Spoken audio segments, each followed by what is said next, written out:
copper ਲੰਮਾ ਹੁੰਦਾ ਅੱਲਾ ਨੇ ਕਿੱਦਾਂ ਵੀ ਰੱਖੀ ਹੈ ਸੋਨਾ ਨਹੀਂ ਨਾ ਕੀ ਜਾਵੇ ਲੰਮਾ ਹੁੰਦਾ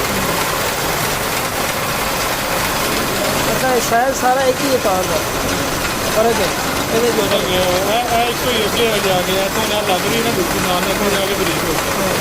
ਗਿਆ ਬਾਹਰੇ ਲੱਗੇ ਹੋਏ ਹਰ ਵਾਰੀ ਜੋ ਬਰੀਕ ਹੁੰਦਾ ਜਾ ਰਿਹਾ ਹੈ ਸ਼ਾਇਦ ਹੋ ਰਿਹਾ ਅੰਦਰ ਜਾ ਕੇ ਹੋਰ ਬਰੀਕ